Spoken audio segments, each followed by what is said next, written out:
gudoomiyaha xisbiga mucaaradka ee wadaniga gobolka Awdal mudane Maxamed Aadan Suldaan oo goor dambe duurkii maanta la hadlay telefishanka caalamiga Star TV ayaa ugu horeyntiiba waxa hadalkiisa uu ku iibafray raaligelin waxaan doonayaa ugu horeyn apologize iyo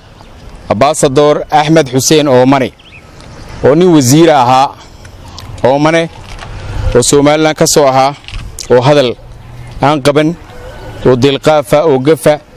oo si khalad u dhacay oo maalintii dhaweeytay gaaray aad iyo aad baan Ambassadorka horta uu mataqaana uga apologize uga bixinaya isaga iyo dhammaan qoyska reer Oomane balaaran ba apologize baan bixinaya anoo ku hadlaya magacayga iyo magaca xisbigaba intaasi kadib gudoomiyaha xisbiga mucaaradka ee wadaniga gobolka Awdal mudane Maxamed Aadan Suldaan waxa uu la wadaagay dhacdo uu saaka la kulmay oo ahayd in gaadhigiisa lagu horgooyay gaadhiga taliyaha ciidamada wadooyinka ee traafikada oo ay la socdaan raxan ciidana balse waxa uu gudoomiyaha xisbiga mucaaradka ee wadaniga gobolka Awdal uu sheegay in markii dambe taliyaha ciidamada traafikada gobolka Awdal uu telefoon kula wadaagay in waaran soo qabasho looga soo jaray magaalada Hargeysa waxana gudoomiyaha xisbiga mucaaradka ee wadaniga gobolka Awdal mudane Maxamed Aadan Suldaan oo arintaasi ku tilmaamay mid nasiib darro anagu waxaanu xisbi u nahay mucaarad waxaana gudoomiyaha xisbiga wadaniga gobolka Awdal waxa ayaan darro oo nasiib darro in gobolka Awdal oo maxkamad ku taalo oo ay xeerlaaliye joogo in waaran Hargeysa laga soo jaro leeyahay soo qabta gudoomiyaha gobolka Awdal ee wadani soo qabta leeyahay waa nasiib darro ku absatay Soomaaliland guud ahaan ma garan karayo sababta waxa soo shuruuc looga gudbayo waxa waajib ah way saaran aniga ama waaran ha soo goostaan oo gurigayga ha yimaadaan oo gaarigayga waxa lagu horgooyay gaariga taliyaha traafikada ninka Axmed Daahir leeyahay gaarigayga ugu horgooyay gaarigiisa isagoo wata raxan ciidana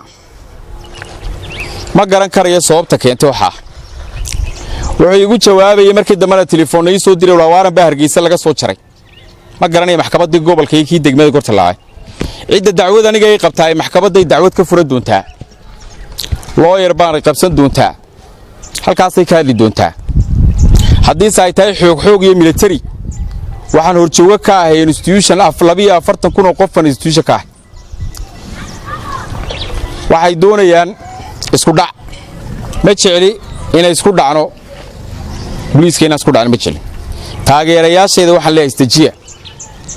ha ka hordhicina waxba dibad baxyaa sameynina istajiya ma leeyahay taageerayaasheeda dhanka kale gudoomiyaha xisbiga mucaaradka ee wadaniga gobolka Awdal mudane Maxamed Aadan Suldaan sidoo kale waxa uu ka hadlay xadhiga gudoomiyihii hore maxkamadda rafcaanka gobolada Awdal iyo Salal Idris Farax Muuse muddo 3 maalmood ku xidhan saldhigga magaalada Boorama oo maayirka degmada Boorama Salebaan Xasan Xadi uu ku soo eedeeyay rasaas habeen dhaweyd la dhacay gurigiisa Idris Farax Muuse wana qaana si fiican baan u qaana nin maayirku rasaasiyay loo oran karana sharaftiisa aniga lama qumana waa nasiib darrade shalay waxay taray hadaan maanta abaal gashan waayay inaan wanjelo waxa weeyaan waa hab dhaqanka madaxda maanta ka talisay magaalada joogno weyn waa nasiib dareynteeda laga aad iyo aad baan uga xumayaan waana ka taxseenaya ayadana aad u la yaabanahay dad maalin kasta la iska xirayo oo Hargeysa loo sii qaadayo oo kuwii ugu dambeeyay saaka la qaaday war maanay jeel lahayn magaaladani maanay jeel lahayn maxaa jeelasha loo dhisay isu duwayaal iyo agaasimayaal iyo loo soo magacaabaya xeerlaaliye iyo garsoore maxkamadeed maxaa loo soo magacaabaya waxa laga dhigay magaaladii Boorama substation hoostaga magaalada guntiga gabagabadii gudoomiyaha xisbiga mucaaradka ee wadaniga gobolka Awdal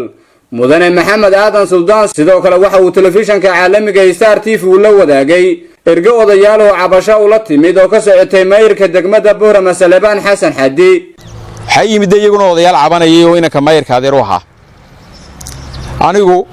waajibka ummadda iga saarani waxa weeye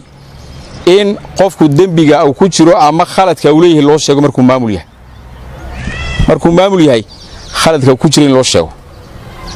2 bilood oo dama ayaa magaalada Boorama la gubay masaakiintu cid u hadasho ma lahayn cid wax u qabatay ma jirto cid wax weydiisay ma jirto maalin kaliya isaga xabad baa la igu soo riday oo yiri maalintiibaa maanta hawla fadhii la'aa waraaway ummaddaad mas-uulka ka ahaydde halkay mareendee haddaad adigu isku damqanayso ma lafaagaad mas-uul ka ahayd waa su'aal waa Cimraan Xuseen Aadan